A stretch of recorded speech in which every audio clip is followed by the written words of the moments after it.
Testing an individual for HIV can be done in a few ways. However, to fully understand how these tests work, we first must understand how HIV affects the human body. A person becomes infected by the HIV retrovirus only through direct contact of bodily fluids such as blood, semen, vaginal secretions, and breast milk. Once HIV comes in contact with healthy cells, the virus uses glycoproteins to penetrate through the cell membranes and then uses the enzyme reverse transcriptase to transcribe viral DNA from its own RNA. It then uses the cell's hardware and enzymes to make proteins out of the newly formed DNA. These proteins form the capsid of the new copies of the virus. The replicated RNA and capsids combine to form the virus copies and then exit the cell and enter new cells to further infect the rest of the body and replicate itself.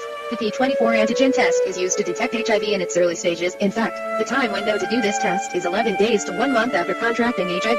This test works by detecting the P24 viral protein. This protein is considered an antigen. This antigen makes up most of the viral core or capsid of the HIV structure. During the initial stages of the virus, this antigen is highly prevalent in the blood of the individual who contracted this virus. However, the reason why this test can only be done in the first stages of the virus is due to the fact that B cells make antibodies to this antigen during seroconversion. Therefore, this renders the P24 antigen test useless after seroconversion. That creates antibodies to the P24 proteins. The polymerase chain reaction test, or PCR test for short, detects the genetic material of HIV in the blood. However, the test is most useful for identifying the presence of HIV in the blood up to 12 days after infection.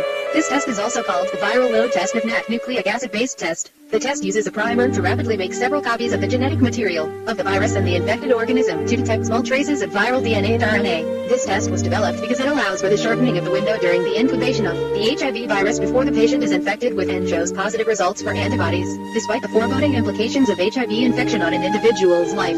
Proper testing and advances in diagnosing and preventing the disease will definitively advance the causes of the millions who suffer with it every day, and will prevent millions more from suffering in the same way.